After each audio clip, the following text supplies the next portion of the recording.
have. And I did a prison ministries thing over in Madras not too long ago, and I left my Bible somewhere in the prison.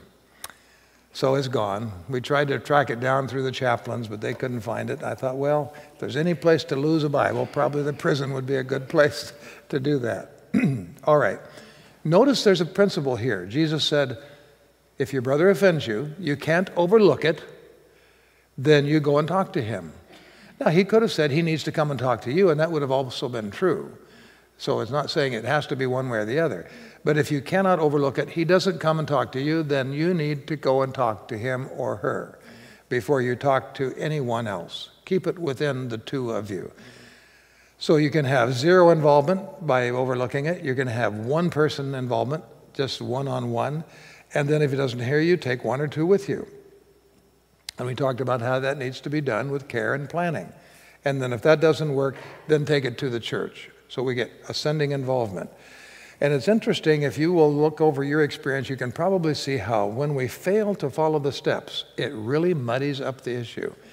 And when we get more people involved before they should be, then it makes matters worse. Ken Sandy tells a story about a lady in his church there in Billings, Montana, knowing that he was in peacemaking ministry, came to him and said, Ken, I've had a problem with this lady in the congregation. She seems to have a problem with me, and I need your help in bringing us together and reconciling.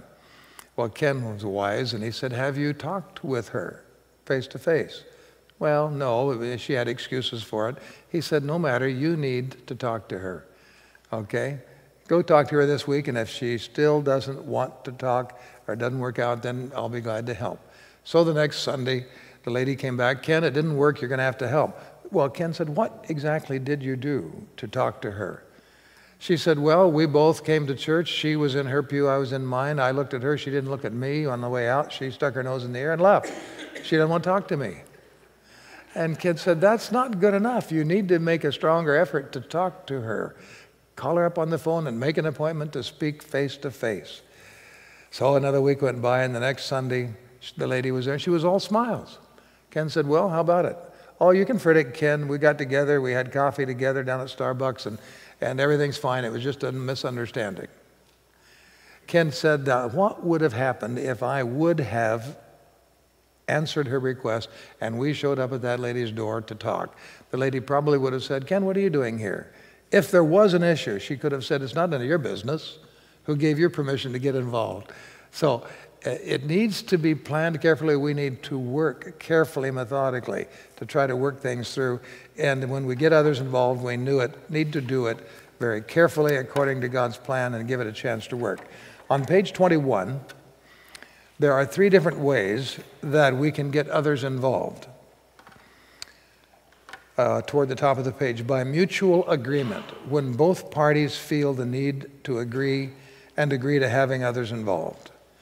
I want to tell you that that does not happen very often. It is more often, number 2, by unilateral request, when a party agrees to having others involved, even though he may not feel the need for it. It is not uncommon for one party to be the stronger personality, maybe the more experienced Christian, the better Bible student. They don't feel the threat. They're not afraid to meet one-on-one. They can handle this. But the other person isn't so sure. Maybe they're newer in the faith of the Lord. They don't know their scriptures as well, and they feel intimidated by it in talking to the pastor or an elder. So they want somebody else involved. So they make a unilateral request. And I want to suggest to you that if somebody ever comes to you and asks if we can get together and talk and if they can bring someone else, please give them permission to do that. And if you feel the need to get somebody else involved, with the permission of the other party, of course. Because you may be that strong personality that they're uncomfortable with confronting one-on-one. So give in to their need and agree to sit down and have somebody sit down with you. And then number 3, when arranging to involve others, both parties should agree on who would be involved. And it's important that it be neutral parties as much as is possible. Otherwise, you just end up with 2 against 2 instead of 1-on-1. That makes sense, doesn't it?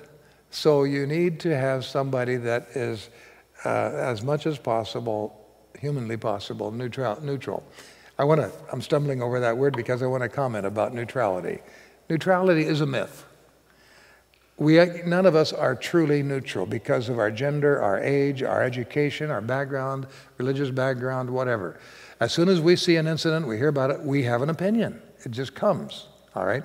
Whenever I sit down with a pastor and a member, I have to remind myself, I was a pastor for many years, still am, I guess, although retired. So I have to catch myself from defending the pastor automatically and unnaturally. I need to remind myself, I need to be neutral here, not just supporting of the pastor, because I was the pastor's pastor in British Columbia for 15 years, and that was my job, to defend and support and assist the pastor. So I have to really be careful in that role. And you will find yourself being drawn naturally to one position or the other. And when we are third-party peacemakers, we must have to remain as neutral as possible. Now, we remain neutral to the parties involved. But there are many times when you cannot be neutral to the issues involved.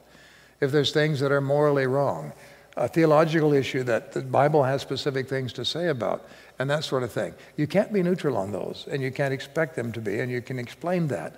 I love you, and I want to be neutral to you, but I cannot support you if Scripture does not support you.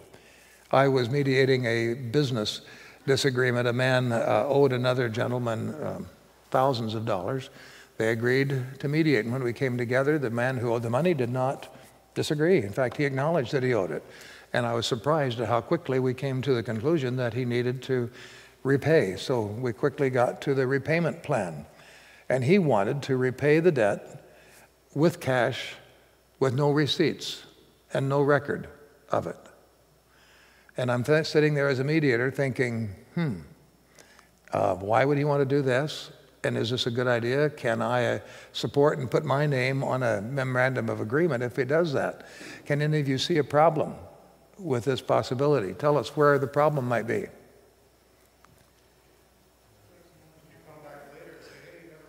It could come back later because they have no record that this is taken care of. Why might he want to pay in cash and not want to have a record? Drug money. So, well, I would say a little bit more soft, maybe a thing called IRS. There is an institution called IRS that we are responsible for. So just a quick thing, we can't agree with everything, even if the parties are willing to agree. A Christian mediator, third party, has to stand for principles at times and help people to be bound by those as well. So now we're on page 21, and I told you we were going to do a paradigm shift for a little bit. Up until now, we've been talking about what if we are the guilty party, or the offending party, or the offended party. Now we're going to stop and talk about what if we are being asked to be a third-party peacemaker. We call them conciliators. That's the overall term for mediators and arbitrators. Conciliators. What do? It sounds kind of official. It's not. It's just as simple as a mom mediating two children having a dispute. It can be that simple. Or it could be as official as doing an out-of-court settlement and the process of mediation or arbitration. So it has the whole gamut. So what does this third party do? Well, first of all, they encourage self-control and courtesy. Let's catch up here on the screen a little bit. And Phil, there it is, starting to move now. It's slower than I am this morning, and that's really slow. All right. As a third-party peacemaker, we can encourage self-control and courtesy. And typically speaking, that's not something you have to overtly do. Just your presence will cause the parties to be more reserved. They're not as likely to get angry at each other and to call each other names if there's a third party that they respect in the circle. So that's something that just kind of automatically happens. You don't often have to ask for it. Secondly, you can ask questions. You can clarify facts. You can see that what this person, party A, is saying isn't what party A is receiving on their listening in. And you can say to party A, when you said this, did you mean such and such and such? And it gives them time to either verify, clarify, or deny, and restate it. So you're facilitating communication because you're perceiving how the other party is hearing what is being said. And you want to make it open-ended questions, not questions that would come across as demanding or interrogating. Number C, you can counsel and admonish by God's word. There is the idea that Christian mediation is nothing but giving in and accepting what the other party wants. But that is not true, because the Christian mediator, as I illustrated at one point about the debt that needed to be repaid, we have to stand on moral and legal grounds. And if both parties are willing to agree to something that's not moral or legal, then we have the obligation to point out to them this really isn't in harmony with God's word, and you need to think about this very carefully. And then point D, you can expand the resources. I suppose every one of us would feel inadequate to sit down with parties to resolve differences, maybe for different reasons. We don't feel like we're well trained, we're not a counselor, we're not trained in any other sources, so we're still asked at times to sit down and help resolve them. But we can come to the point where we can say, you know, I think you people could need some help. I was working with a church in Western Canada, and during the time that I was there, we dealt with separate issues relating to the church school. Just before I was to leave, the pastor said, we have two couples that are at odds with each other. I'm a new pastor, I don't know anything about it. It goes back for years. Apparently, would you be willing to sit down and talk with the one couple at least? And I said, I will. I don't know that there's time to do much, but I'm willing to talk to them. So I sat down in their living room and found out that the two couples, both of them senior couples, had supported their children who went into business together. The two couples' children each joined in business. The business went south, and everybody lost money. And the two couples, the older couples, got angry at each other and decided they couldn't speak to each other, not even giving a civil happy Sabbath on Sabbath morning. And because I didn't have time to help them, I said, have you ever considered Christian mediation as a possibility to resolve the differences?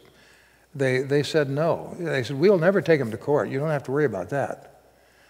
You know, well, that's good. So we decided we'll just have to hate them for the rest of our lives. That was their solution. I said, I think there's a better solution than that. I took the telephone book off the shelf. Remember when we used to use telephone books? I saw a telephone book in my motel drawer this morning, and I thought, wow, when does anyone use these anymore? So I took the yellow pages and I turned to mediation services. Not meditation, they're right next to each other. You have to watch that. And I pointed out that there were two organizations in the city nearest to their ranch that offered Christian mediation services. It was a whole new idea to them. They thought they were literally going to have to hate the other couple for the rest of their lives. So, as a third party, there are times when we feel that we can't do any more to help them and we need others and we can expand the resources. And point E, if reconciliation is not achieved and a solution must be found, the conciliator can recommend or assist the parties in finding resolution by appealing to the appropriate final authorities such as church discipline or secular courts. So we're going to talk about this serious issue about whether or not the Christians should involve Christian or civil litigation. It's sometimes misunderstood to think that we should never, ever be found in the courts. But can you think of some times when a Christian would have to go to court? If you're subpoenaed, Pastor Ron says.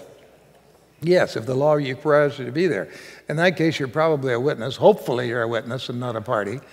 But there are some things that have to be settled by legal authorities. One of the reasons why you may be having to go to court is if the other party involved will not resolve things through Christian mediation or arbitration.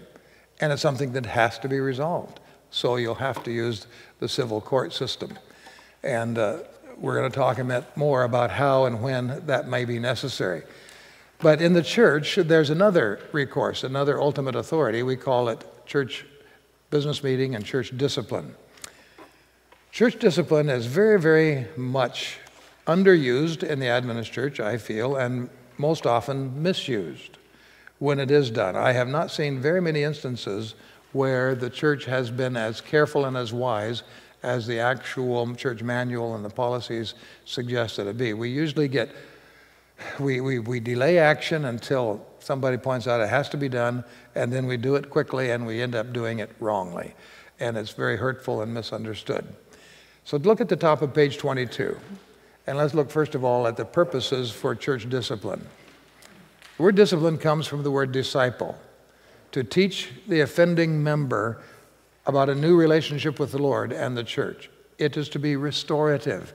It's to be redemptive. It's not to be punitive. That was never the design for church discipline. It's to catch a church member who is erring and headed the wrong direction, to focus their attention back on the Lord, back on the right things, and bring them back in harmony with the church. And in our church, there are 2 steps for church discipline. One we call censure, which simply means that the church votes that they feel this individual member is not representing the church properly for reasons that are spelled out. And by placing him under censure, they are no longer allowed to vote as a member, and they cannot hold a church office. But we require them or recommend that they continue coming to church and being involved with the church family. And it always should be done with a specific time length, so they know how long they have. You can't just keep a member on censure forever. You need to give them time to make the changes in their life that the church feels need to be addressed. So that's censure. Seldom used, but should be probably more than we do. And the other reason for church discipline is to protect the character of God and the reputation of the church. If a person is not in harmony with the church, they are an Adventist. The family knows they're an Adventist. The community knows they're an Adventist. And they're seen misrepresenting the church by their lifestyle choices. There are times when the church has to take the ultimate step of removing their name from membership. We used to call it disfellowshipping, but I think the wording right now, Ron, is removal of membership. Isn't that right? All right. I don't feel a need to say more about that other than what I've said, unless you have questions. Do you have questions that you'd like to ask relative to the subject of church discipline? Yes. I don't know how to word it, but you don't want to lose this person. Seems like there needs to be some way, maybe someone that's very close to them or whatever. People need to keep sitting with them in church and recognizing them and accepting them, so they don't feel like there's nothing here for me. She says we don't want to lose this person. We need to be working with them. They need to have a friend sitting with them, encouraging them to come to church. And those are some of the steps that are spelled out in the manual and Matthew 18. It comes from Matthew 18 that I didn't repeat at the moment. And that's the part where we often fail. We don't get next to them to bring them alongside and to win them back to what the position they once held and put them in harmony. It's something that needs to be done in love rather than in punitive action. I saw a hand. Was that your hand, Pastor? I just really appreciate what you stressed, is we see discipline as a negative thing, but it really does come from the word discipleship. And this was a new thing for me as a pastor, have to work with disciplinary action, is to understand it's part of discipleship. Yeah. But we treat it as a punitive thing. And that's, my own father was disfellowshipped very inappropriately. I mean, the process wasn't, the ground was correct, but they didn't handle it correctly. So I've learned a lot by personal experience through this. So, Okay. we have a mic. Have a microphone now. All right. I have been working with an Adventist church that made a horrendous mistake in church discipline, and they've had to go back and correct it. They had a couple that were not acting nicely, and they were irritating to the congregation, and people were upset. So the man dropped his membership. And by the way, folks, when a member writes a letter asking for their membership to be dropped, the church has no right to not drop it. We have to acknowledge it. The board accepts it with regrets or whatever, let them know it's been dropped. It doesn't even come to the church for a vote anymore. That part has been changed. The new church manual says if they write a letter, the church board votes to accept it, and that's it. So that's what he chose to do, because he didn't want the church to be criticizing his behavior, which was not appropriate. But his wife didn't do that, and they decided that they needed to take her to task. But she had not done anything worthy of disfellowshipping. But somebody remembered something from her past. And the church went back 20 years when this other couple were involved in illegal activity. The couple had been disfellowshipped from a sister church. They had moved. They had been taken back into this church. They had been rebaptized. And now 20 years later, this church used that incident from 20 years ago to disfellowship her. And you can see the cause that would do in the church. It just split the church right down the middle. And of course, it made them very angry and very hurt. And now the church is struggling to try to figure out how to make it right, because they realize that that was a terrible thing to do. So we need to do it very carefully, follow the church manual, consult the brethren in the conference office, and move carefully when you get involved in church discipline. All right, let's talk about litigation. 1 Corinthians 6, where it talks about not going to court, I just love. So let's take a look at this passage. It's on page 22. It's printed out for us here. If any of you has a dispute against another, dare he take it to the ungodly for judgment instead of before the saints? Do you not know that the saints will judge the world? And if you're going to judge the world, aren't you competent enough to judge trivial cases? Do you not know that we'll all judge angels? How much more the things of this life? Therefore, if you have disputes about such matters, appoint as judges even men of little account in the church. I say this to shame you, Paul says. It is possible, or is it possible, that there is nobody among you wise enough to judge a dispute between believers, but instead one brother goes to law against another, and this in front of unbelievers? Exclamation mark. The very fact that you have lawsuits among you means that you have been completely defeated already. Why not rather be wronged? Why not rather be cheated? Instead, you yourselves cheat and do wrong, and you do this to your brothers. Do you feel Paul was kind of disgusted with the Corinthian church? Kind of get that opinion, don't you? Now, we use this passage, correctly so, to give counsel that members ought not to be taking each other to court. But did you notice something else here that we don't often do? And that is, we don't often assist others in resolving their issues. He says, aren't there wise enough people in the church that you can take your issues to the church and let them help make that decision? I think the church, the Adventist church, has grossly failed in this area. Our pastors fail in this area. A pastor was approached by one of his elders about a debt that a deacon owed him. He had loaned the man $15,000 about 3 years before this. They had a repayment plan established, a verbal agreement, maybe even written, I'm not sure. But he had not repaid a penny of it, 3 years and $15,000. And they had an interest rate ascribed. I mean, it was a reasonable agreement. And then the elder comes to the pastor and says, Pastor, can you help me? I don't want to take him to small claims court. He's my brother, but I really can't afford to just forego the 15 grand. And the pastor said, listen, if I get involved, I have to be his pastor too, and he's going to think I'm taking sides. The church can't get involved in this kind of thing. It's going to have to be a secular matter that you have to deal with. Shame on that pastor.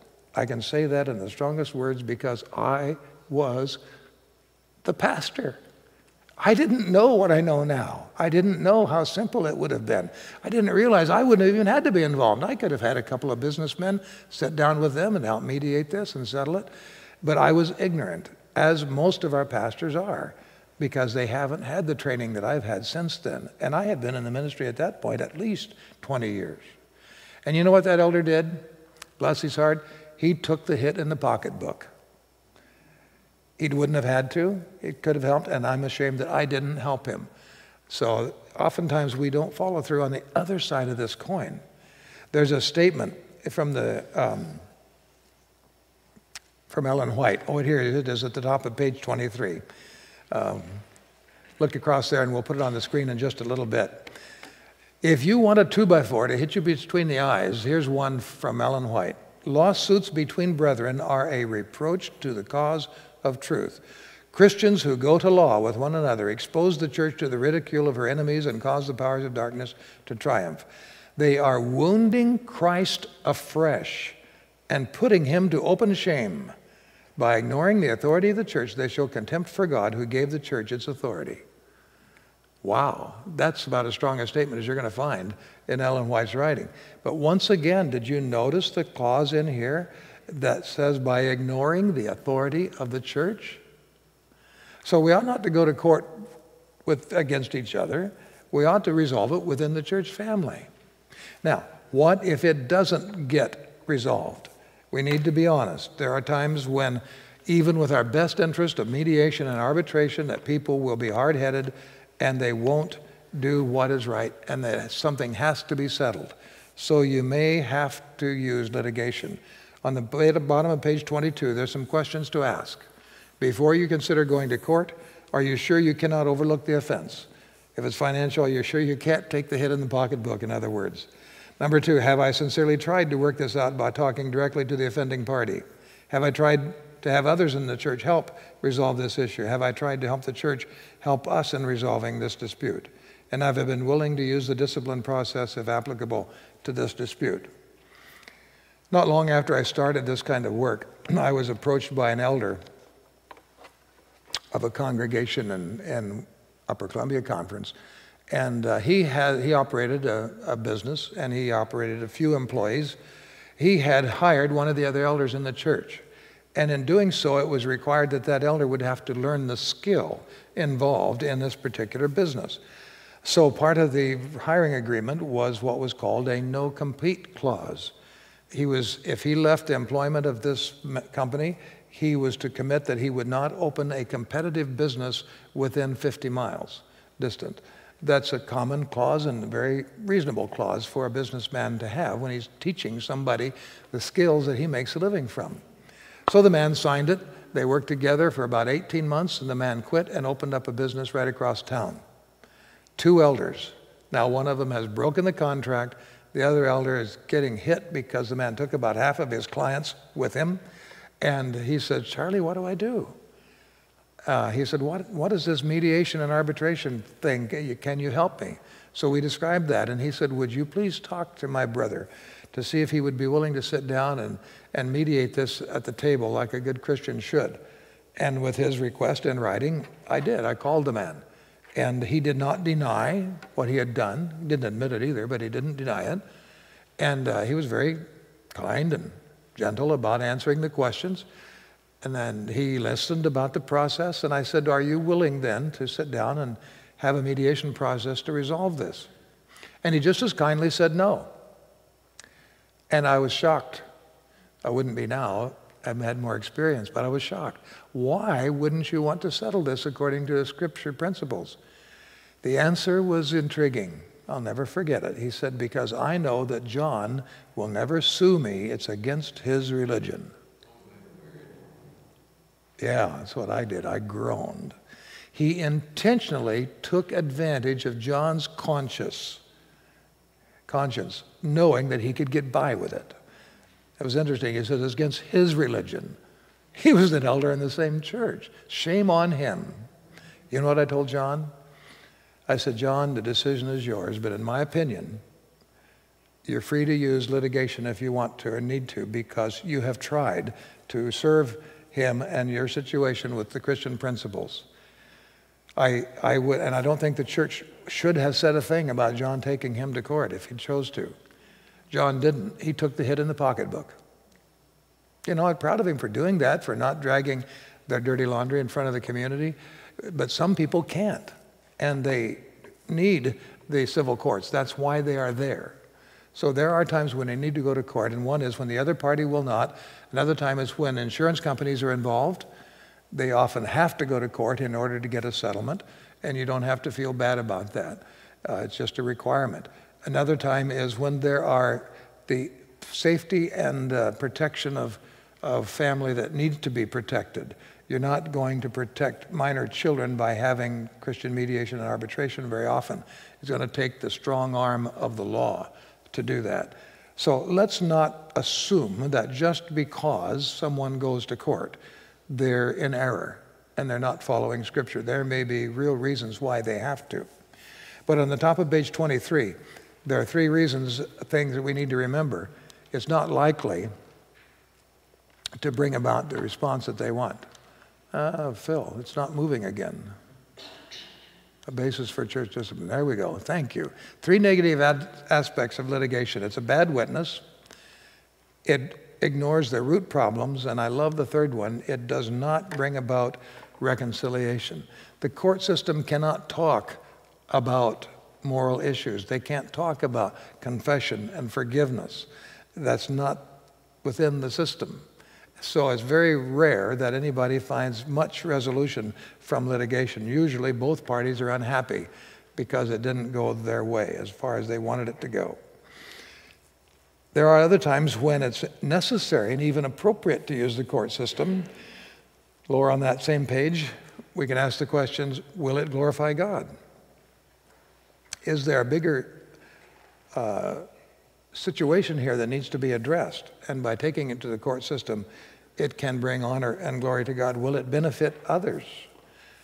We don't hear the court issues so much about Sabbath work issues. We have laws in place that protect Sabbath keepers. It used to be that it was not very uncommon for a church member to have to go to court in order to get their Sabbath off. And they may not ever want to go back and work at that place again, but it opens the door so that others can work there and not be treated in the same way. And see, is it necessary to preserve essential rights or assets, as in the case of minor children or spouses that perhaps have been abused? So that's a quick overview. Do you have questions about litigation? Any questions about what Adventists or Christians being involved in litigation that we haven't covered? I hope you never have to do it. A lawyer friend of mine, a church member, said, Charlie, tell people in your seminars that if they really feel they have to go to court, ask them if they're willing to spend every spare moment, every spare dollar, and probably more, for 2 years in order to get a judgment, because that's probably what it's going to take, and they're not likely to be happy with the judgment they get. So consider carefully before you feel like you just have to go down that road. All right, let's talk about something sweet. Let's talk about forgiveness.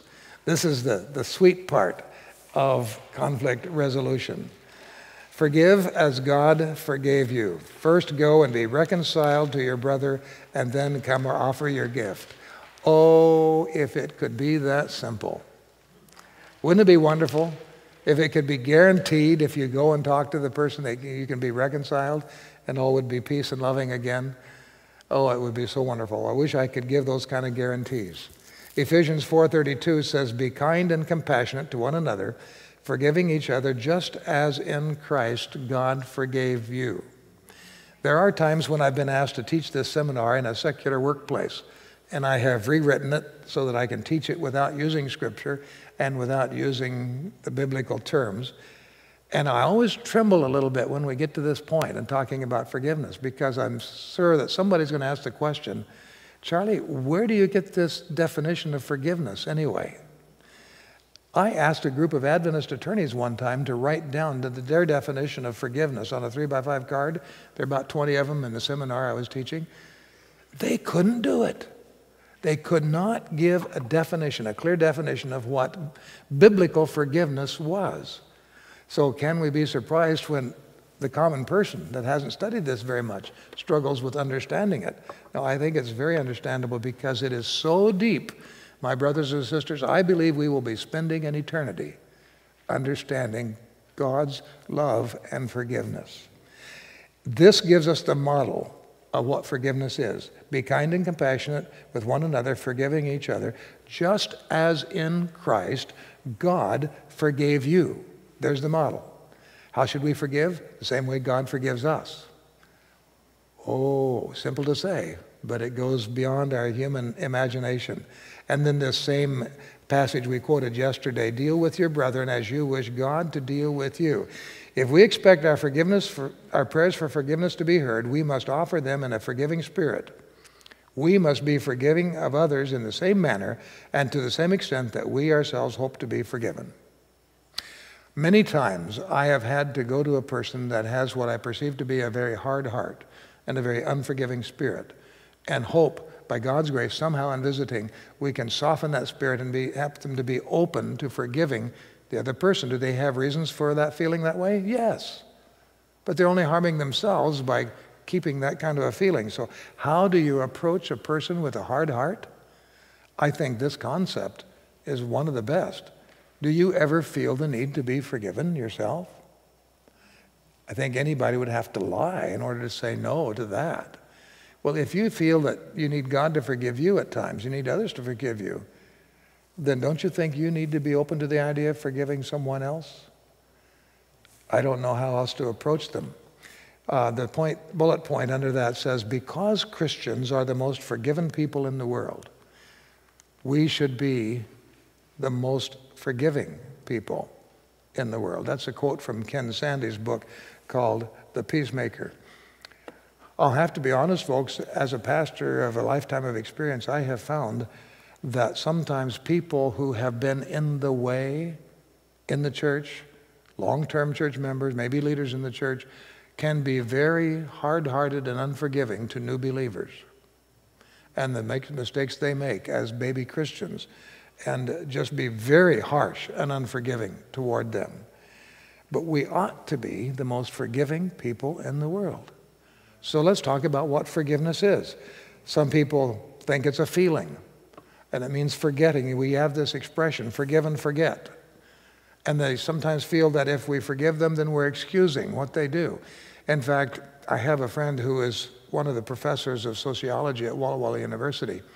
And as we were talking about this one time, he followed up by sending me an article in the Professional Journal for social workers. The article was titled something about why we should never forgive. The scenario portrayed by the author was the case of child abuse. And she did a very good thing, built a very good case in her mind, according to what she understood forgiveness to be, why we should never forgive an abuser. And at the end, I said to myself, if I believed that forgiveness is what she says it is, then I would agree with her.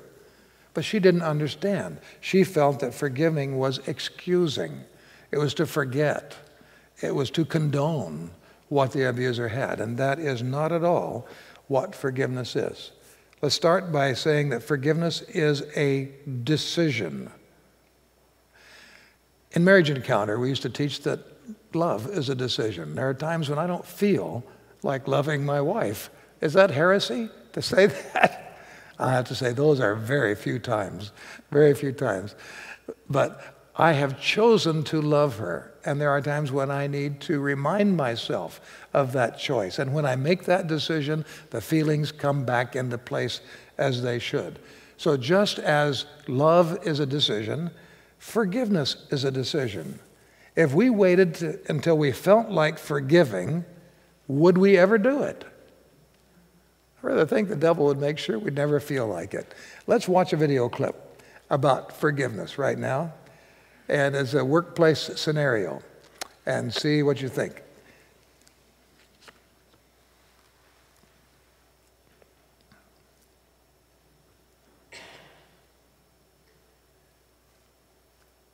That's the one. Forgive.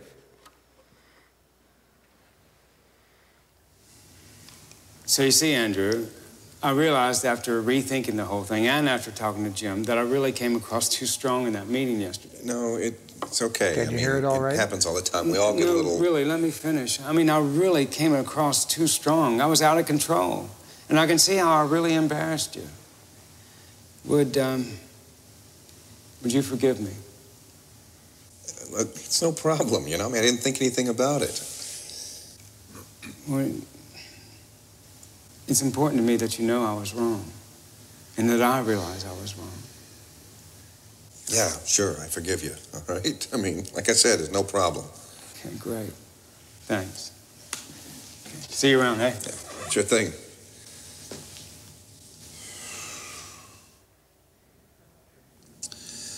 And then he comes in the next morning and he wants to be all buddy-buddy, you know? Guess it's easy to do that when you're the winner. And Rick's marketing scheme, let me tell you, I guarantee it's going to cost thousands more than it's going to bring in. It's so top-heavy with advertising costs and schemes. God, what an idiot. Come on, Andy, he said he was sorry. He's just being passionate. I thought that's what you liked best about working with Rick. Besides, soon enough, everyone will see that your idea was the best for the project. Yeah, I keep thinking about how he got in my face, you know? And every time I think about it, I wish I could have done one of those Jimmy Cagney routines, you know, with the grapefruit. Guess it's a good thing it wasn't a breakfast meeting. Whatever.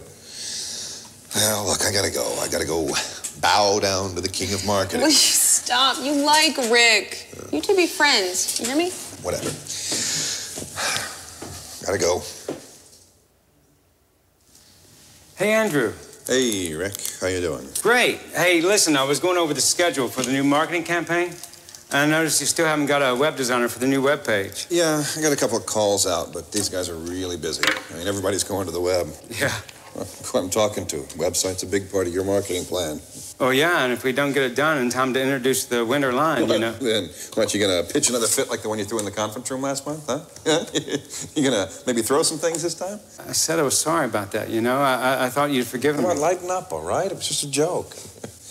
I'll have a web designer in your office in the morning, and he can sell us both at the same time. Great. Well, listen, see you in the morning then, okay? All right. What a jerk. Good morning to you, too. I was talking about Rick. He's so difficult to work with lately, you know? It's like he walks around here like he owns the place. I guess I hadn't noticed. He looks preoccupied to me. Hey, are you going golfing this weekend? You heard about the big blow-up we had a couple of weeks ago, huh? Yeah, I heard it got a little tense. Little tense? The guy went berserk, screaming and yelling. It's one thing to work at a place, but to have to come in and take abuse from a coworker. One of us has got to go. And I tell you what, it's not going to be me. Hey, you guys are always like two peas in a pod. You'll calm down and things will be back to normal in no time. Just give it some time. I'm giving his marketing plan all the time in the world. Just you wait and see. Hey, Andy, look, if you can't hurry that guy along, then maybe we need to hire another firm. The deadline for the advertising ad for the September-October issues are right around the corner.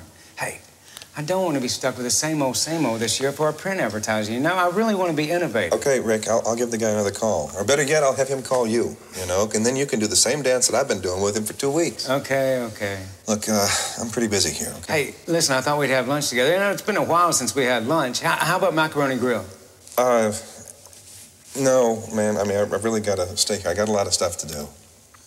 Andy, it seems like things haven't been the same between us. I mean, you know, ever since I blew up in the conference room. No, I've forgotten all about that. I mean, I don't know.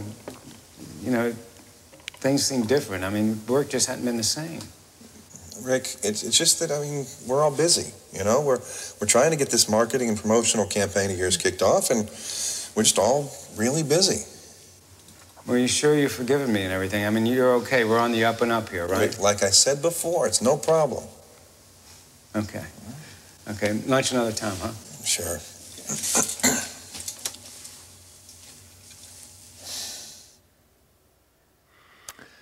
So, what do you think? Had he forgiven him? Oh my, you seem to be quite opinionated on that. Why? What were your clues? Let's list some of them. He lied to his face. Lied? He lied to him about forgiving him. And he lied about what he was doing for him as a fellow employee to push his project forward. Okay, we actually have a microphone. Want to repeat that in short form? He lied to him about forgiving him, and he lied about working with him and pushing his project forward. So he was actually sabotaging his marketing plan behind the scenes rather than being supportive. Okay, another reason why you think he hadn't forgiven him. He was calling him names and gossiping about him with his wife. Gossiping to other people about it, calling him names. Any other reasons why you think it's obvious he had not forgiven? He wouldn't go to lunch with him. Somebody offered me lunch. He was avoiding him. He was avoiding any social interaction with him back there. His body language. His body language was telling. Very serious. Yeah, it was repulsive to me. Okay. Any other signs you want to comment on? It is not easy to forgive. It's easy to say, I forgive you. But in order to actually follow through and commit to what's involved in forgiving is much more difficult. I want you to see the line on page 24 under where it says forgiveness is a decision. The major penalty for sin, the major penalty for sin is personal separation. Forgiveness is God's gift, his remedy to the sin problem, to bring parties back together, whether it's the sinner and God or the sinner and other human beings. Forgiveness is what's the important step to bring about reconciliation. Forgiveness releases us from that kind of penalty that is involved in the natural consequences when we sin and offend each other. There's a number of biblical texts on the lower part of page 24. And I want to point out one that isn't printed there in full. It comes from the book of Jeremiah, chapter 31 and verse 34, because it's one that I have had to seek understanding for as a pastor years ago. God says, I will forgive your sins and your iniquities, thank God. But then he says, and I will remember them no more. That's the problem in understanding that particular verse, because I have a difficult time forgetting people's acts, even though I have forgiven them. What does this mean when God says, I will remember them no more? Does he have divine amnesia that I don't have? And I suspect you find yourself the same way. So what does he mean? He says, I'm not going to bring them up again. Okay? There's another passage, I think it's in Isaiah or Ezekiel, says, I will cast them into the depths of the sea. And the old black preacher says, and he plants a no fishing sign above them. Okay. So you say it's because he commits himself to not bring them up again. So he doesn't literally forget them? Okay, you think he does forget them? I think he does. If we actually repent and come to God and accept his forgiveness, it's like we've never sinned. It is like we have never sinned. That is true. That is true. He blots them out. Okay. We could have a fascinating theological discussion about this for a long time, but I want to point out why I believe he doesn't literally forget them any more than we forget them. He chooses not to hold them against us. He blots them out. He cleans the record.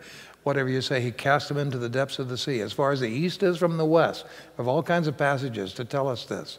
But there's a passage in Ezekiel that says if we die in our sins, we will be guilty and pay the price for all of our sins. What difference that makes is an interesting debate, okay?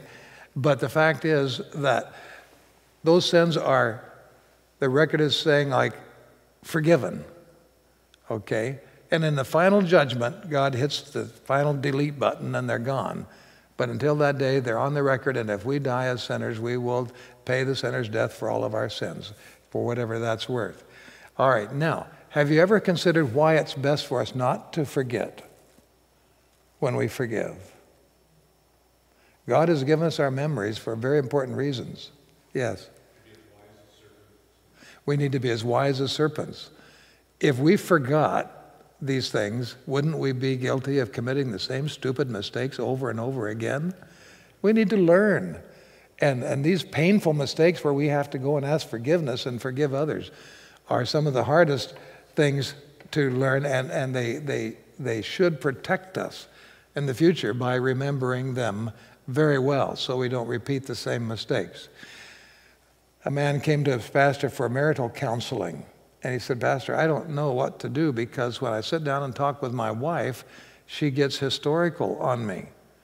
And the pastor said, I think the word you're looking for is hysterical, don't you? She gets hysterical. He says, no, I mean historical. She brings up things from the past that I thought I was forgiven for long ago.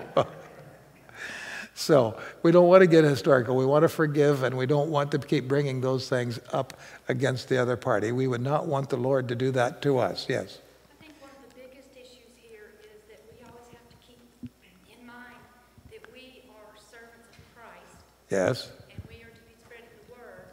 And if we keep dwelling on these things from the past, it's taking up our time when we should be doing Christ's work. Oh, yes. Dwelling on all of the offenses against us keeps us from dwelling on the beauty of the gospel and the opportunity to share the love of Jesus Christ and how he has forgiven us. I want to share with you what we call in the seminar the 4 P's of forgiveness. Are on the top of page 25. And then we're going to talk a little bit about the response to sin and what all this means. I promise I will not dwell on this incident. You cannot promise a person that you will never remember it again. It never comes up, because the devil will make sure that it does come up. But you don't have to dwell on it. You can put it behind you. I promise I will not bring this incident up and use it against you. That's a heavy-duty promise. You'll be tempted at times to use it against the other person. And here's one that would really be wonderful if we would just practice it. I promise I will not talk to others about this matter, like the gentleman was in the lunchroom, continuing to bring up to his colleagues the offense that the other man had made. And finally, I promise I will not allow this incident come between us and stand between us and hinder our relationship. So, what does it mean to genuinely forgive? Here's a statement from Ellen White that we ought to look at carefully. Some of you seem to be earnestly seeking forgiveness of sins for freedom from God. Do you deserve the pardon that you are seeking? No, you do not. Nevertheless, God is willing to grant it freely. And dare you withhold from your brethren the forgiveness and the affection of which you do not think them worthy? Would you have God deal thus with you? Oh, such a serious question to ask. So we need to be very careful about not being willing to forgive those. We tend to want to judge whether they're sincere or not. And we'll talk about that a little bit when it comes to talking about an apology. But we ought not to be judging their heart. Only the Lord can do that. Now, if we are the offending party, when should we ask for forgiveness? As soon as we realize we have wronged. We need to ask God's forgiveness first, and then ask him to give us the strength to go and ask the person that we have offended. But let's change the paradigm. If we are the offended party, at what point should we forgive the offender?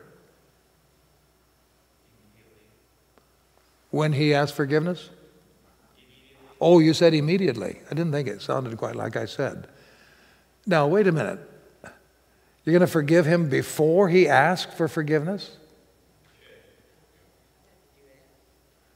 You've had to do that? Okay. Yes. That's one question. What if the offender doesn't recognize they've done anything wrong? What if they do and they never come and ask? You're absolutely right, brother. We need to forgive as soon as we realize we have been offended. And I had a person challenge me very public in a seminar one time. Where's the biblical support for that? The Bible says they're supposed to come and ask for forgiveness. Yes, it does. But what if they don't? And can we not forgive them before that? Where is the biblical support? Jesus on the cross saying, Father, forgive them. They don't know what they're doing. Just as biblical as that. Is it easy? No. Does it hurt? Yes. Does it bring reconciliation? No. But it does grant forgiveness. And that's where we need to talk about the difference between forgiveness and reconciliation. Let's look at the line in the middle of page 25. The biblical response to sin is this. First of all, there's repentance. Then there's confession. And then, if appropriate, there's restitution where that can be made. That should bring about a change in behavior, which leads to forgiveness. And finally, if all of those things are in place, then there can be reconciliation. Forgiveness is a unilateral transaction. If Ron offended me by something that he said, I can forgive Ron as my choice, and he has nothing to say about it. He can't do one thing to prevent or to encourage me to forgive him. It's totally in my court, okay? So forgiveness is a unilateral transaction. When Jesus died on the cross of Calvary, he made it possible for every man and woman's sin on the face of the earth to be forgiven. That was the unilateral transaction to deal with the sin problem. But did that reconcile everybody to God? No. It made it possible for reconciliation.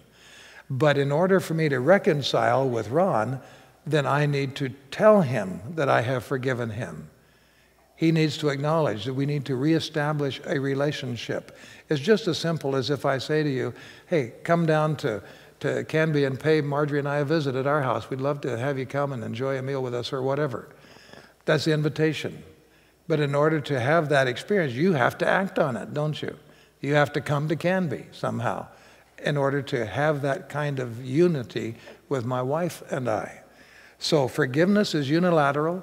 It's something that can be done with just one party. Reconciliation takes the other party. In order to get involved with reconciliation, it requires both. Does a reconciled relationship necessarily promise to be the same as it was before? Well, that was quite a reaction, and no, quite common. Why? Why might it be different? It might be stronger? Okay, it could be theoretically. And talking about our relationship with the Lord, when He forgives our sins, we'd like to think that we grow stronger in the Word. On a human level, I think it's rare that the relationship is stronger. Pardon? Sometimes trust is hard to restore, yes. If your church treasurer, and I don't know who your church treasurer is here, so I'm speaking. Oh, don't. Well, in that case, then I will take joy in this illustration. If Phil absconded with $200,000 of the church money, you would probably deal with it. He would resign, and hopefully he would repay. But at nominating committee time, are you likely to elect Phil as treasurer again? No. You can forgive him. He can even make restitution. But something in that sin act has destroyed trust. And trust on a human level is restored very slowly. You and a divorced spouse may reconcile, but that doesn't mean that you're going to trust your children in the presence of that spouse if there has been an abusive situation. You can actually forgive, and you can reconcile on a human level, but that doesn't mean that you're going to live under the same roof together, does it? So there are times when the consequences of sin are such that the relationship can never be the same. On rare occasions, they might be stronger. In most cases, it's going to be a different relationship, but it can be a healthy relationship. Now, look at line 1 at the bottom of page 25. It says, understanding the difference between forgiveness and reconciliation or consequences is a very important thing. There is a time for mercy. And if we can just remember how merciful God is to us, then we can remember how often we need to be merciful to someone else. But there's also a time for consequences. And this is something we often don't talk about. I can tell you about visiting with a church in British Columbia where an offender had been found guilty, sent to prison, and for sex offense toward children, and came back out of prison and came back to the same community, the same Adventist church. And someone, a family member specifically, wanted to have him appointed as primary division leader. The reaction was quick. You mean you wouldn't go along with that? For his sake. Oh, that even gets deeper, for his sake. And I said to them, why would you do this? And they said, well, he said he's sorry, he's paid his penalty, he's done his time. God has forgiven him, why can't you? And they actually pointed a finger in my face and said that. And I said, God has forgiven him, I have forgiven him. Forgiveness has nothing to do with it. It's all about consequences of what has happened. There are times when consequences will last for a lifetime. And we can look at some biblical examples for that. Can you think of some biblical instances of consequences of sin, even though the guilty party was forgiven by God? David. And the time you're thinking, we could probably point out several with David. He paid dearly for his sin with Bathsheba. He also wanted to build the temple, and God said, no, you have a man with shed blood on your hands. You can't build the temple. That was a real disappointment for David. What about Moses? He didn't get to go into the promised land. The man loved those people. He would have died for those people. And yet he couldn't go into the promised land because God saw that an object lesson was going to be learned by the Israelites, by Moses not being allowed to go into the temple. So we have to recognize that there are consequences to sin. Even God shows that. He teaches that. And we have to clearly delineate at times why we have to be responsible and hold a person responsible for the consequences of their past sins. And you can tell them it's not a matter of forgiveness. It has nothing to do with it. We can forgive you, but this is something that you will have to accept as the consequences as to what has happened. I used that diabolical illustration yesterday about finding a person in your church family guilty of child abuse. I did it because my experience has shown me that our Adventist churches deal with this very, very poorly. I just cited the case where someone in one church was willing to give a person access to the children, even though they were a convicted pedophile. And Pastor Ron pointed out one of the primary reasons you can use in helping that person to understand. For his own sake, or we could say her own sake, we don't dare allow him or her to be in that situation, because if there is an offense, who are they going to point their fingers at? The one who has the record. And they may be even innocent this time, but they're going to be seen as guilty because they have a record. So even for their sake, we dare not give them that opportunity. I encourage you to be very wise about the conference policies in this regard and follow them very carefully. Let's talk about an unforgiving spirit. I love this statement at the bottom of page 25. Unforgiveness is the poison that we drink hoping the other person will die. Doesn't that just say it all? I was traveling home from the seminary after my 27-month sojourn there, like we all did, Ron. And my wife and I were traveling by car back to Oregon, where we were to begin the ministry. I grew up in the Midwest, and I had relatives that had never met my wife. So I thought, this is going to be a great opportunity. Number one, it'll save a motel bill, because I thought surely we could stay there. And poor seminary was not actually looking forward to not having to pay a motel bill. So I called ahead to let them know we were coming. Could we visit? I'd like for them to meet Marjorie. I was shocked when I was told I was not welcome in their home. Wow. Because something my dad had done years and years before. Now, my dad is a very kind and generous man, and I learned later that what he had done was intended to be a very kind thing, but it got twisted and things went wrong, and they held it against him. I knew nothing about it. I didn't even know about it, much less be involved. But they had an unforgiving spirit against him, and that transferred on to me. I was not welcome in the home of my relative because of that. You know, I felt bad about that. And I'm glad to say it's all changed, and we became very good family friends again. But I felt worse for them and the hard-heartedness, what it was doing to their hearts to harbor an offense like that for so many years. And it was taking a toll physically. You could see what it was doing to them. So unforgiveness is a very serious thing to consider. Turn to page 26. In Matthew chapter 18 and verse 35, Jesus tells the parable of the unforgiving servant. And it's one that we need to take very seriously. He had just been forgiven what was the debt? I'm going to share about that in a sermon coming up, so I'm not going to talk about it much here. I'll be using that either this next Sabbath or the week following. He had been forgiven a fairly large debt. But then he, in turn, would not forgive his fellow servant. And Jesus said, you unforgiving, hard-hearted soul, I'm not going to forgive you either. So we need to be very careful about not being willing to forgive. We need to be careful that we ought not to expect promises out of the other party in order to grant forgiveness. Some of these unrealistic expectations are expecting the person to earn or deserve our forgiveness, having a desire to punish the offender, and then demanding that guarantee. How would we deal with that if God expected all of that of us before he forgave us? That wouldn't work so good, would it? So we have to be careful that we don't try to extract that from an offending party before we are willing to forgive.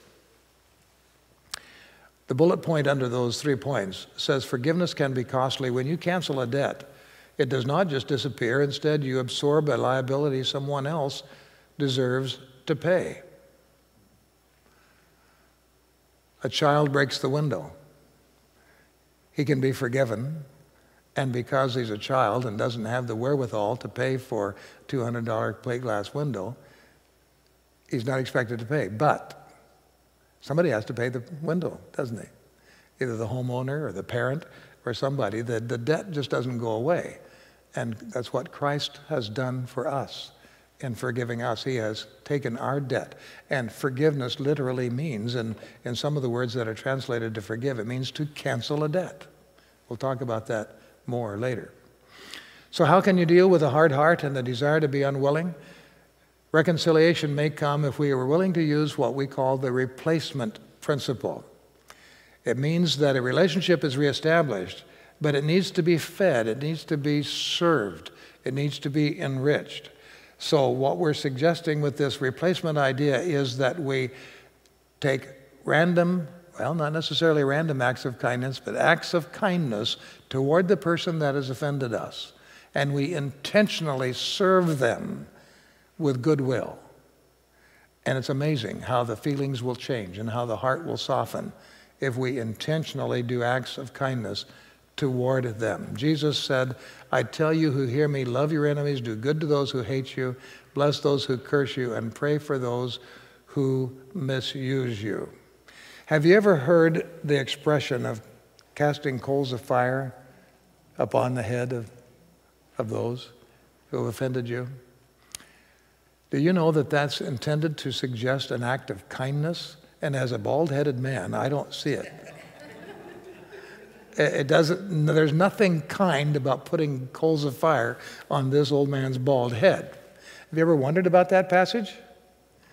It's in Romans 12, and it's a quote from another passage earlier in Scripture. But let me tell you the history of that passage. In the early days, Bible days, the Roman days, at the end of the day, there was a custom that the slaves, the employees, the workers were asked to come up to the big house on the hill, we might say, and a servant would take live coals out of the master's fire and put them on an earthen vessel on the servant's head, and they would go back to their dwelling place and light a fire. It was before the days of safety matches and Bic lighters and propane torches. It was work to start a fire from scratch. They'd been working all day. So before they went back to their place, they would go and get a coal of fire, and they'd go back and blow that to life and light a fire. It was an act of kindness, a coal of fire on their head. Now that takes a different approach to it, doesn't it? Now we can see it as an act of kindness. So if you're having trouble having a hard heart towards somebody who has offended you, intentionally follow through with acts of kindness and see how much it might change. Section entitled on page 26, Forgiveness is symbolized in the Lord's Supper. It's an opportunity for us to come together, wash one another's feet, apologize, remind each other that we have been forgiven and that we are forgiving. And if it is followed through, it can be a blessed experience. My first pastorate was in a little tiny church in Lakeview, Oregon. I have been assigned to public evangelism for the year. The evangelists all went away, and Marjorie and I were sent with our little travel trailer down to Lakeview. There were 5 ladies and 2 men worshiping in that congregation. The 2 ladies had husbands. 2 of the ladies had husbands that came to church, but they were not church members, but they attended. Well, we had a nice time for a few weeks, and then Communion Sabbath came along. And one of the ladies, Tony, said, Charlie, Don won't be at church Sabbath. He knows it's communion next Sabbath, and don't expect to see him. He doesn't come to communion. So, like the naive, idealistic pastor I was then, I thought, I'm going to go give him an invitation. And the other lady told me that her husband doesn't come to church on Communion Sabbath. He's not a member. He stays home. So that week I visited both the men. And I simply told them what we do and why. Just explained it. I didn't ask any questions about why they didn't come. But I said, this is what we do. It's simple. And this is the meaning behind it, et cetera, et cetera. And I went home. They were both there on Sabbath morning. And when it came time to separate for foot washing, they followed me and the other male member of the church into the room. And before I could try to team up with either one of them, they buddied up themselves. While they were washing each other's feet, I saw tears start streaming down their faces. Now, these are two non-Adventists. They had never participated in communion, but they were serving each other. And as I came out of the room, their wives were outside. Charlie, what's going on in there? I said, I don't know, but I think God is working. I found out later that those men had had an offense between the two of them. They were friends, but they didn't talk about it anymore, but they had never dealt with it either. And they saw this as an opportunity to mend, and they took advantage of it. It was a beautiful experience. Just two non-Adventist men, but wanting to do what the Lord wanted them to do. All right, let's talk about the biblical approach to negotiating. Sometimes people have the idea that Christian mediation is a matter of giving ground, and if we're convicted on our principles, we ought not to give up anything, and we end up giving in when we shouldn't. We're going to see a video clip that is a scenario, it would be a common scenario in a home of a husband and wife that are disagreeing on what to do about vacation before we talk about how to prepare for negotiating.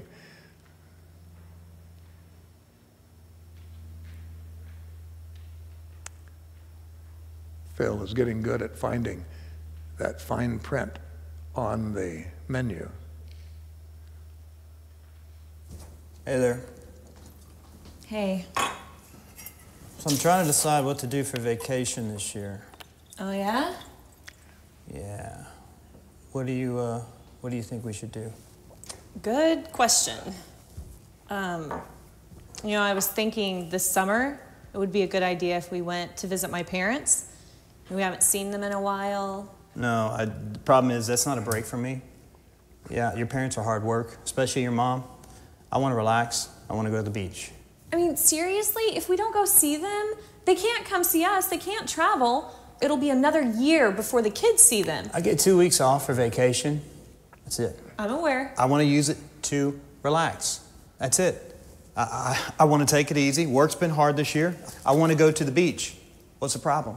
Yeah, but we went to the beach last year because of the same reason. Yeah, and we got to relax. We got to take it easy. That's what I'm talking about. That's not what I meant. And you know that. Yes, the beach was fun. We all had a great time, but my father is not going to be around forever. And I don't want to feel like I missed this opportunity to spend time with him.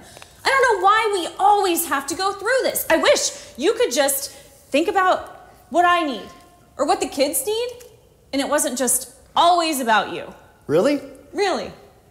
So I'm selfish. I'm working 60 hours a week, okay? To pay for all these vacations, all this stuff that we do, so you can make all the decisions? Really? Is that how it's gonna work? I'm just some big ATM. I'm gonna throw money all over the place so you can make all the decisions. Yeah, go ahead and call me selfish. That makes a lot of sense. I'm selfish. I cannot take this anymore. Like taking care of the house and the kids, like that's not a real job? You know, and I work part-time. I pull my share.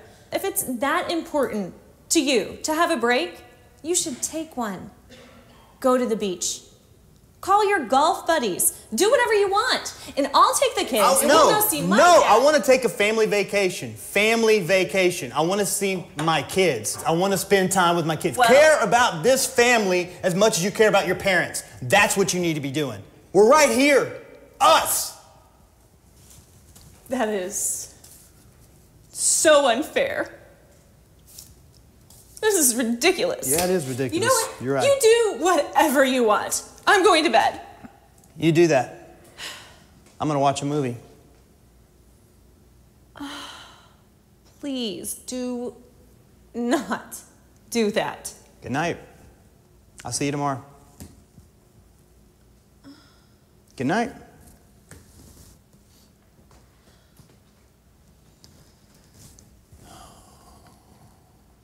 Why does it always have to be this hard? Whatever. I didn't hear any laughter that time. That hurts, doesn't it? Just to watch it. It brings tears to your eyes. Perhaps it's because it's such a common kind of a thing that couples have to deal with, and how we abuse each other verbally and emotionally in trying to work through those offenses and then come to a dead end. We're going to come back and watch a video clip again, but let's take a look at the Christian principles in negotiating. At the top of page 27, Philippians 2:4 become one of my favorite passages. Each of you should not look out only for your own interest, but also for the interest of others. We have the old saying to walk a mile in the other person's shoes, and that's a very common way of expressing it. I'm glad that Paul did not say it was wrong for us to have our own interest. He said, look out not only for your own interest. That infers that our interests are valid. We have our reasons for feeling the needs that we have, but we ought not to do it at the exclusion of the interests of our wife, our children, our fellow workers, our church members, or whatever. So when we get together to resolve our differences, we need to be thinking about the needs of the other person. Now, the bullet says here that there are often substantive issues which are needed to be resolved even after one has forgiven the other party. I'd like to suggest that if we are trying to deal substantive issues of financial matters, property rights, and whatever, there are those kind of things that have to be resolved. But if we do not first take a look at the heart issues, the feelings, the heart issues between individuals, we'll have a very difficult time. Whereas if we will deal with the heart issues and find confession and forgiveness, then the substantive issues typically are much easier to resolve. All right. When you negotiate, there's an acronym to remember. We call it the PAUSE principle, and I'll give you the 5 things, and then we're going to come back and talk about them. Prepare, that's the P. Affirm relationships. U, understand interests. Search for creative solutions, and E stands for evaluate options as to what can be done. Now, on the bottom of page 27, there's a list of how to prepare: praying, getting the facts, identifying issues and interests. Come to the table with an agenda, not 20 years of disappointments and disagreements, but with specific things you hope to disagree on. What are we going to do vacation this year? That's an agenda item. We need to study the Bible if there's any counsel. We need to seek if others would have some wisdom for us. We need to anticipate the reactions of the other party and try to understand where their concerns are. Okay, so that's a good list. We can remember that. Then we come down to the affirming of relationships. We can talk about what was it like between the two of you before you got into this problem. What did you do on your vacations together? Did you enjoy it? Try to help them to remember the good times if we are the third party. And even if we are one of the parties, we can start by talking about what it was like before these things come up that have separate us. That's a very brief overview of understanding or affirming relationships. We need to remember that people are always more important than things. Things are going to disappear. They're going to be burned up. The only thing we can take to heaven with us is our relationships with other people. So let's remember that people are always more important than things. Then we come to the U of understanding interest, and this is a key, one of the strongest keys in Christian mediation, or understanding of mediation of any kind for that matter. The better you understand the other person's interest as well as your own, the more likely you are to develop acceptable solutions. I'm looking for somebody, Daryl. You haven't had a chance to get acquainted with people. We did introduce you yesterday, and this is not give an introduction for you, but come on up here. I want your help on something. Daryl is, if you didn't catch this yesterday, he's going to be working with us as a prayer partner, co-mediator. And Daryl's a big man. He walks with that third leg, but I think he's also got strength to do what I want him to do. Daryl, stand right here, would you please, facing me, and hold up, switch your cane, Hold up your hand like you're going to swear to tell the truth, whole truth. We're not going to do that, though. Yeah. Okay, I'm going to push against your hand. Okay. Okay? He's bracing. He's bracing. He's got his cane ready. Are you ready? Yeah. Okay, here we go. Now, wait a minute. Who said anything about resisting, Daryl? He was really resisting. Natural response. Why did you respond that way? It's just a Natural thing to do. Go back and sit down. You passed the test. Now, when we come into conflict with somebody and we start pushing, they are going to resist.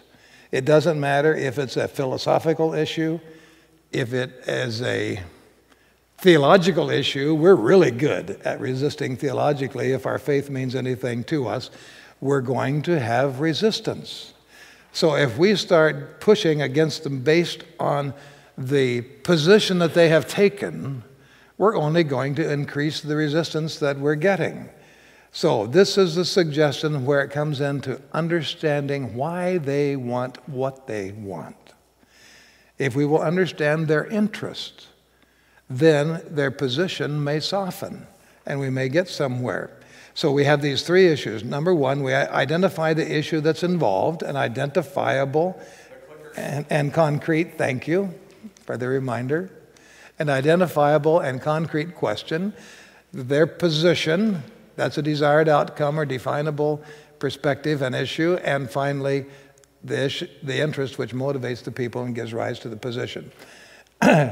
One of our churches in Canada had been building a school, and they were in the final stages in the late summer, putting the floor covering down and be ready for the opening of the school year. They had a building committee meeting to make the decision on floor covering.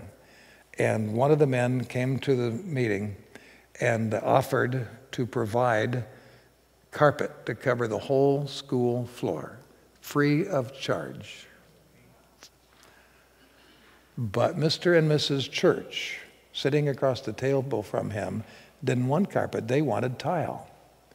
And it gets so heated that the gentleman offering the carpet slammed his fist on the table, says, "There's nothing wrong with this church that my Colt 45 and a couple of bullets wouldn't take care of."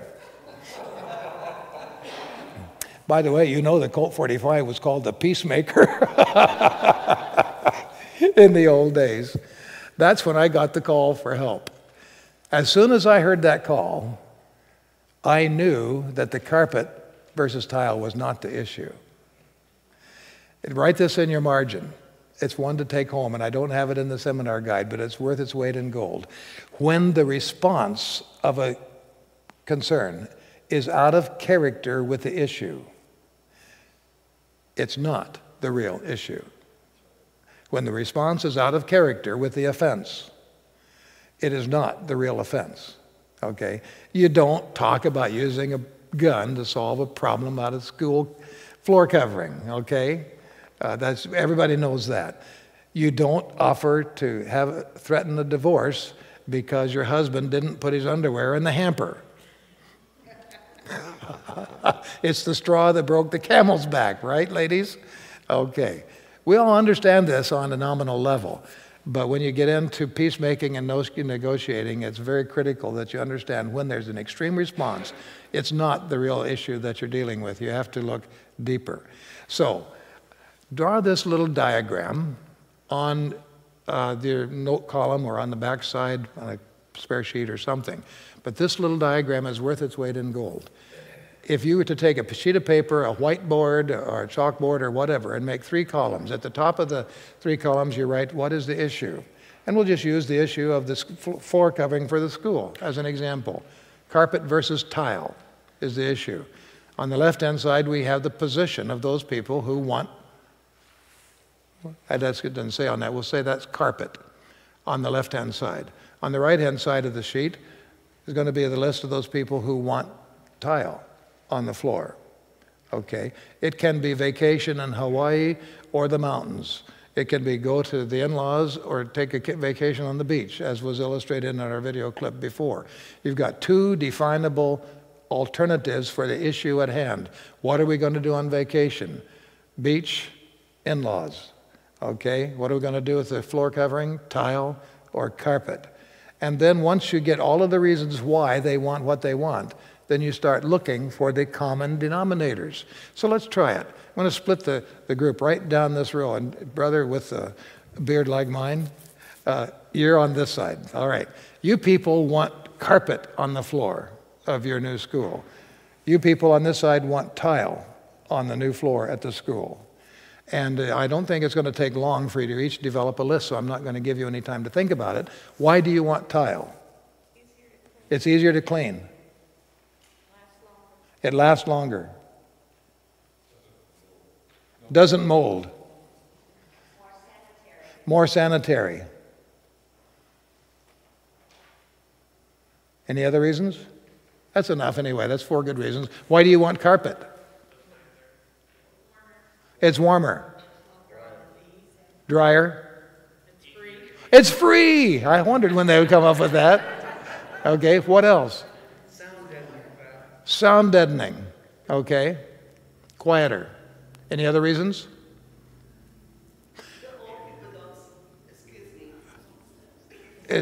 Old people are not as likely to slip on it. It may be safer. Okay. You could have fun arguing about certain points. But now let's see if we can draw some common interest here. How many of you are concerned for getting the bang for your buck? Oh, look at that. Hands on both sides. How many are concerned about the safety of the children? Agreed on both sides on that point. How many are concerned about sanitation? Okay. So you see what's happening? You've got 3 good reasons that you all agree on. You're not as divided as you might think about this floor covering thing. You all want much the same thing. So if you're going to take those 3 reasons, just stopping at 3, then you can say, okay, now how can we take these concerns? What's the obvious resolution for this kind of a problem? Do you really want, I missed that and I think I better go back and get it. What was it? Okay, lady, you asked for it. Do you really want carpet in the little boy's bathroom? No.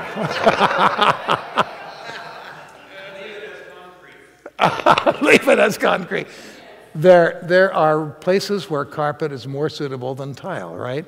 Do you really want carpet on the multipurpose room where the Pathfinders are going to be painting their hobbies? Probably not. Probably not a good way. Probably tile there. So what is the obvious conclusion? Put carpet where carpet is appropriate, tile where tile is appropriate. But this dear committee was so divided on personal issues and personal offenses between Mr. and Mrs. Church and the man who was offering the tile that they drove a hard line. No, we're not going to have carpet, we're going to have tile throughout. And they missed opportunity for free floor covering in areas like the classroom or a reading nook or whatever, the library, where it would have been much more appropriate probably than tile. But their hard-heartedness and not being willing to see the interest of the other party and why tile might be more appropriate prevented them, or why carpet might be more appropriate prevented them from having a meeting of the minds. I had a lawyer come to me who was the CEO of a major corporation, and he said, Charlie, that diagram right there could earn you $500,000 a year in traveling to what do they call it? 500, Circle 500, Fortune 500, that's what I'm thinking of. Fortune 500 companies just to teach that one thing. He said it is worth its weight in gold. So don't underestimate it. Use it in your church board. Use it with your kids. Use it with your husband when you decide. Okay, let's watch the next clip. A different day in the life of the same couple.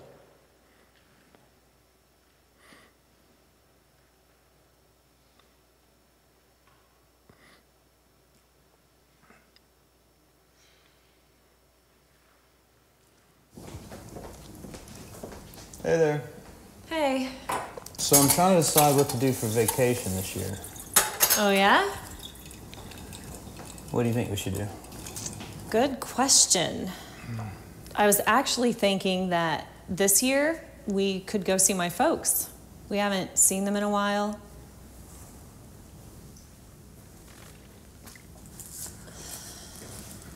Well, what do you think? I think we should go to the beach again this year.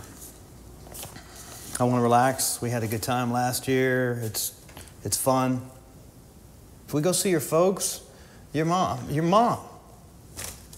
Work's been hard this year. This has been just a tough year, and we go to your parents, I won't be able to relax. I want to go to the beach. I know, okay? I know it's been a rough year, especially because of work, and I know you need to relax, and if my mom's around, you can't always do that, but you know how sick my dad is. I mean, I really thought this would be the perfect opportunity for our whole family to go and spend some quality time with him while we can.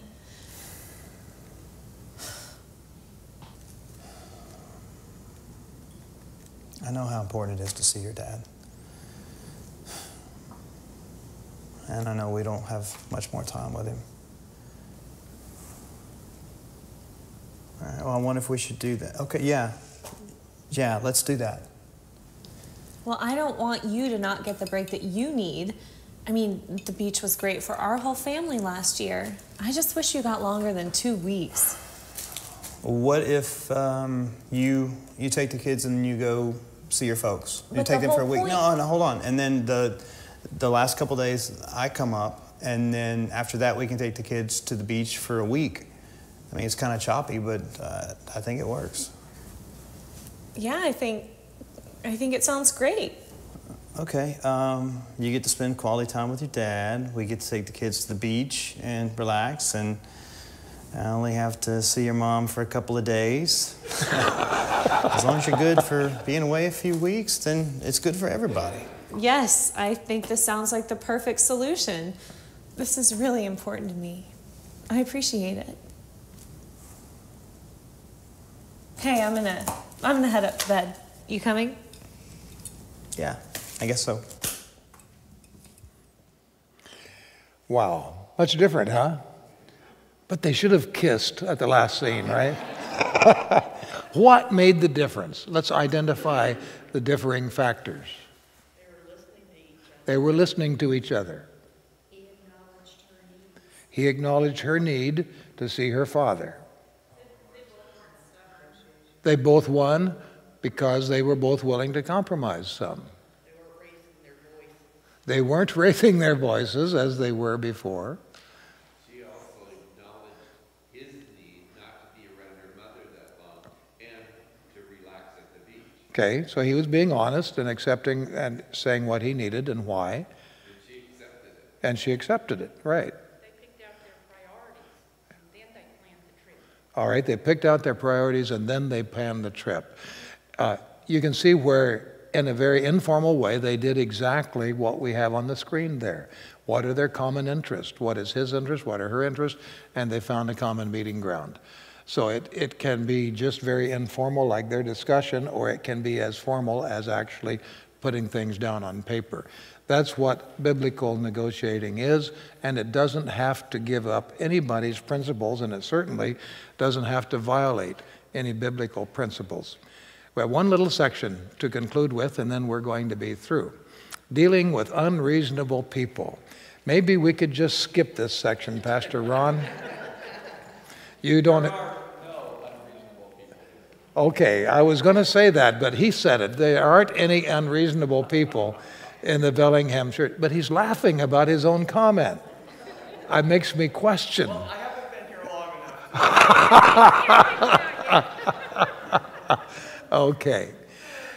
People can be what we perceive as unreasonable for a variety of reasons. Let's see if we can list some of them. They may not have the same information that you have. And because of their lack of information on the topic, they have drawn a conclusion different than yours. So a lack of information can make them appear to be unreasonable. They may have a different educational level than others. And because of their lack of cognitive ability or educational experience, they may not be able to think through some of the things required in this particular issue that you have. Let's take it a step further. They may not be intellectually all there. The common expression is they may be 2 bricks short of a load. Every society has people who are not fully equipped emotionally and mentally. We cannot expect them to function as a normal individual. Last night, I was awakened in my motel with some screaming and a woman running up and down the hallway. And I couldn't quite understand what she was saying. It didn't last long, and I went back to sleep. It wasn't a big deal. This morning, when I got ready to leave, there were police cars and firemen outside the motel, and I heard the same woman ranting and raving. She was mentally disturbed. They tried during the night probably to deal with her, but they couldn't because she can't be expected to respond as a normal person would. It took professionals to come in to help calm her down. All right. Thankfully, it doesn't get to that point often in a church, but we cannot expect those among us that are emotionally or mentally deficient to respond in the same way. So there are people that for a variety of reasons are unreasonable. How do we deal with them? Number one, we have to remember that we cannot fight them in the same way that they might fight us. Some people will go offhand in a meeting and yell and scream and accuse and maybe even want to get physical. That's not appropriate. We cannot respond in the same way. 2 Corinthians 10:3-5 says, though we live in the world, we do not wage war as the world does. The weapons we fight with are not the weapons of the world. On the contrary, we have divine power to demolish strongholds. We demolish arguments and every pretension that sets itself up against the knowledge of God, and we take captive every thought to make it obedient to Christ. That's a very nice way of saying we don't threaten the use of Colt 45s to resolve problems within the church. So what can we do? Number one, we can control our tongue. Be careful. Bless those who curse you, bless them, and do not curse. Do not get engaged in that too frequently practiced verbal battle with people and say things that you will regret later. Number two, seek godly advisors. Pastors learn this very quickly because they tangle with unreasonable people who have been in the church longer than they have, and we would do well to seek counsel. How does the church deal with this person anyway? She's been around here a long time. He's been around here a long time. How have you handled it? And that might save the pastor or a newcomer a lot of frustration. In British Columbia, my wife and I were part of a church plant. I shall not tell you which one because you're too close to it. In that church plant, there was a precious lady. I'll use a different name by the name of Linda. But she had a nickname quietly among the church leaders. Her nickname was EGR, not EGW, EGY, EGR. You know what that stands for? Aha, extra grace required. In dealing with Linda, you had to have extra grace to require. Whenever she would come to talk to me when I was home and attending my home church, which was not that often, but I just cringed. Oh no, how am I going to deal with this? And I felt so sorry for the pastor because he had to deal with her every Sabbath. Okay, so there are those, and we do well to ask others how they have dealt with them. All right, and then the next one is keep doing what is right. And in Canadian politics, we have what we call the backbenchers. And their foremost task in Parliament seems to be to make it miserable for the ruling party. And they do an outstanding job of it. That's hard for an American to understand. But we have backbenchers in the church at times. We have sometimes board members that keep wanting to bring up the same issue. If they don't get voted what they want voted, they will bring it up time after time after time until they can convince the board to reverse their opinion or whatever. Continually bringing things back up. There is a time when the church body, the board or a committee, has to say, we have studied the issue, we have looked at all sides of it, you're not bringing anything new to the discussion, our decision stands. We will not be visiting this discussion again. Keep doing what is right. If you give in to the naysayers, you will be as busy as a stray dog at a Whistler's convention. Did you get that one? You didn't. You will be as busy as a stray dog at a Whistler's convention. You cannot continually visit the same issue over and over again. It has to be settled somehow and put to bed, bury the hatchet, etc. And finally, recognize your limits. There are some people that you personally may not be able to deal with.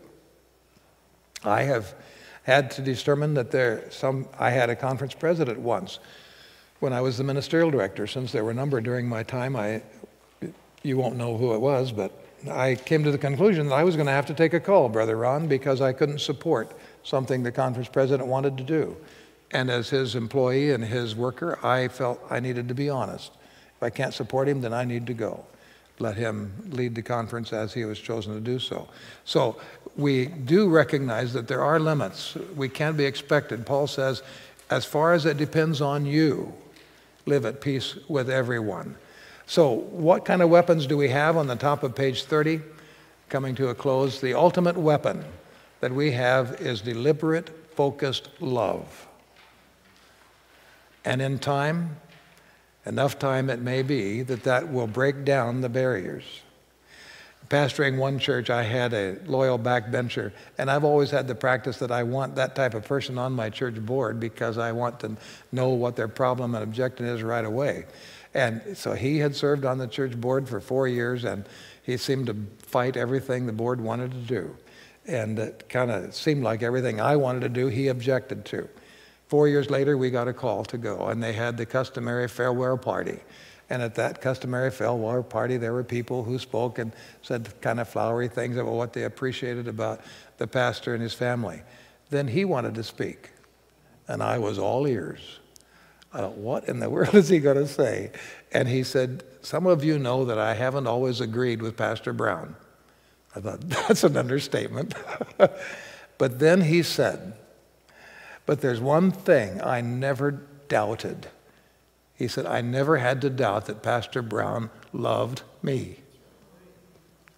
That was the nicest thing. That's the only thing I remember about that sharing time together. I didn't remember all the other compliments of people. The fact that I could disagree with him and yet let him know I love you. It's not because I don't love you that I'm disagreeing. And folks, at the end of the day, that's what's important. We can disagree, but we do not have to be disagreeable. We can disagree in love and kindness as well. Final lines, doing good can protect you from your own bitterness and resentment.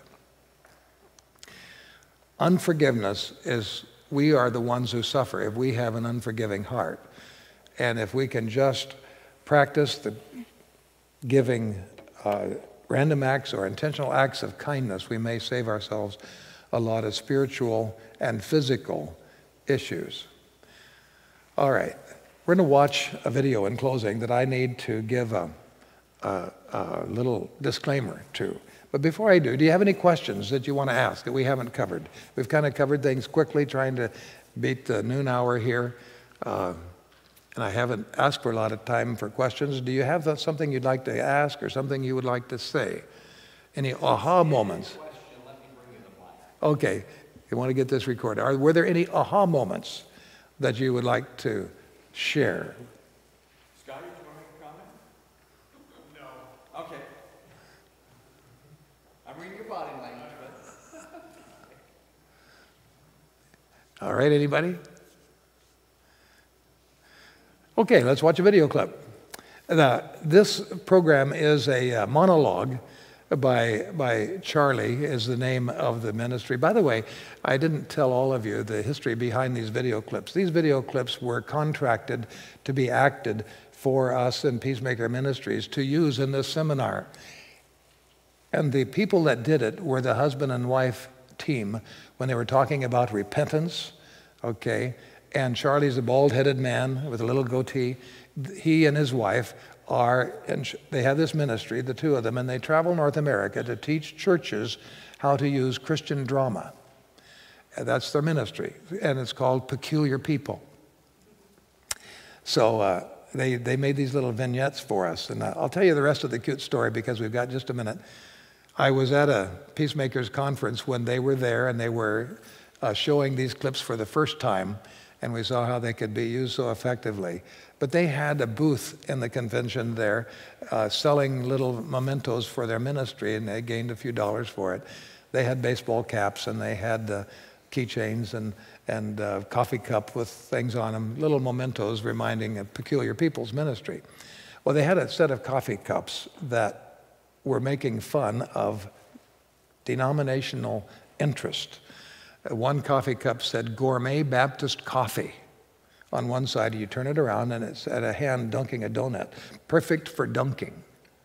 Baptist, yeah, perfect for dunking. Another one said Gourmet Presbyterian Coffee. You turn it around, I don't remember the emblem that was on it, but it said, brewed decently and in order.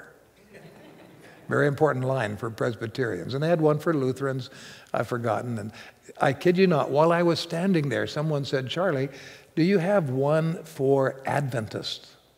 Coffee cup for Adventists? And he said, no. But he said, I visited Southern University, and we did a workshop down at Southern University recently. He said, I know what I would put on it when I make one. Perfect gourmet Adventist coffee. You turn it around, but we're pretending it's cocoa.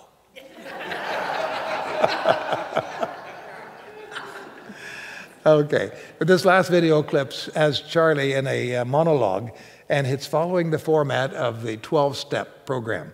And this is the disclaimer I wanted to give. I believe firmly that the 12-step program is a wonderful program, and don't think for a minute that Peacemaker Ministries or I am poking fun and don't support what the 12-step program does. But he is using that format to say that he's become obsessed with peacemaking. He's got to get rid of this thing that's controlling his life. You'll find it kind of humorous. The peacemaker junkie.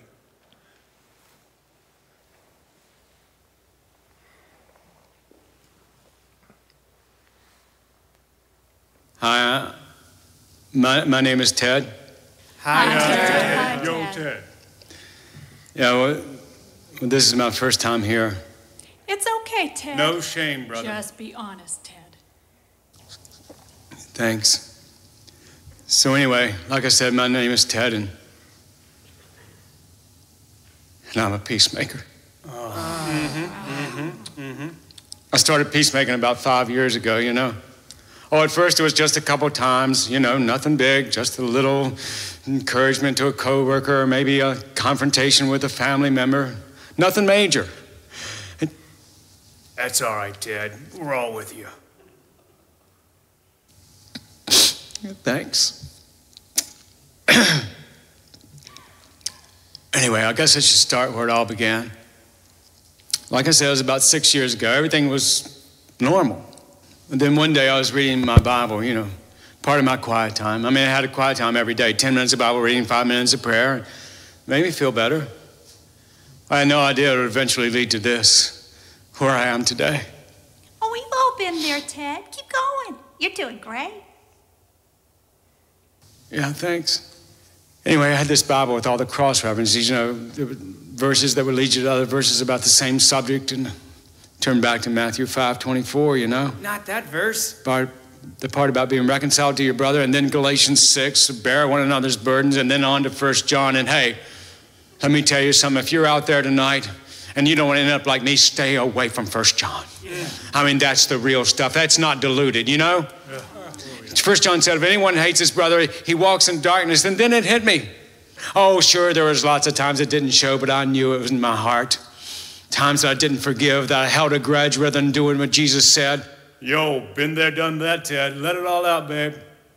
Yeah, well, like I said earlier, start out slow, you know. I just figured a little apology now and then wouldn't hurt. So that morning after my quiet time, I saw my wife, and I apologized for raising my voice the night before.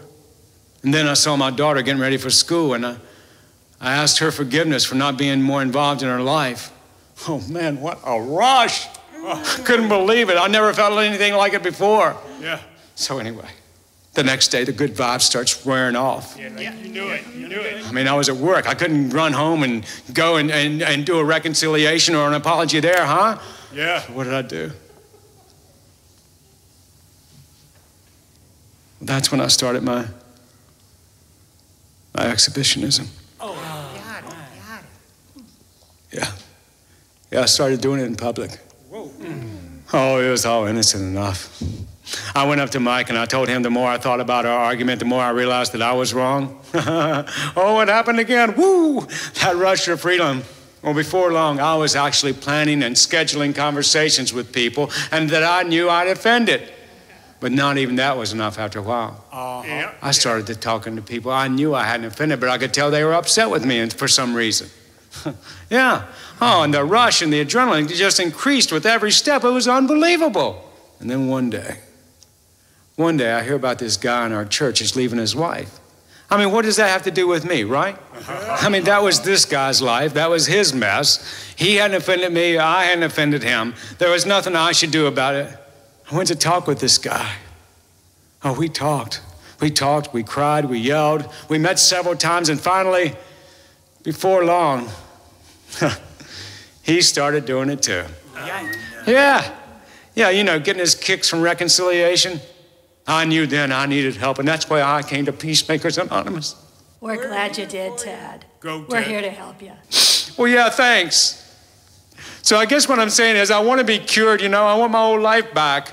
I want to live like a zombie again. Yeah. I want my relationships on a surface level, no deep emotions. I want to stop being moved with compassion and understanding every other hour. Yeah. I want to stop crying and feeling sympathy for other people. Oh, you know it. I gotta stop this. Just give me my job, my family, my middle-class lifestyle, 2.5 kids, a minivan, a dog, a garage, and 2 cars. I'm tired of this face stuff. It makes me feel so dependent. So much like I gotta act on what I believe. So anyway, I guess that's why I'm here. With your help, maybe I can go through the 12 steps. You know it. Get back to normal Christianity again. We'll help you. All right, Ted. We'll do it. Ted. Thanks. Oh, dear. Okay. Well, I hope that the video clips have helped bring out the discussion and illustrate the points that we're making. One last thing before we ask Ron to come up here and close it. Your homework assignments. Nobody has given me one yet. I hope that is not an omen of things to come. I hope you have them and bring them up and either hand them to me or put them in my black computer bag here. And I'm going to spend the afternoon and tomorrow poring over them and reading carefully how we might be able to serve your church. If you haven't finished it, I plead with you to do so, and I plead with you to be specific, because it won't help anybody if you just talk in generalities. Be specific. What's the issue? Who are the people that are involved in the issue? Where did this issue start? And if you need more space, we can talk about it in the future. You don't have to reduce everything to writing. Do you have any questions about what I said we're going to do with this? The unresolved personal issues will be very confidential. Nobody else will see those. The congregational issues, I'll report to the board, and even those will be reported in an anonymous way. So we won't be reporting who said what. We'll just report what your thinking is and what we need to address. Any questions? Pastor Ron? The survey that you did yesterday. Oh, thank you for reminding me. So we need about 4 individuals. I promised you that we would give you the results of the survey that we did yesterday morning. Daryl helped me, and we tabulated them last evening. And you will be the one to decide how interesting it is. I waited until now because I wanted to make sure we got through the seminar. So if you're willing to invest another 5-10 minutes, you can stay by and we'll discuss it. And if you can't, you're welcome to take it and go home and look at it. I encourage the church board members especially to study it. We can make a few observations here, but we'll have time tomorrow night at the church board to look at it.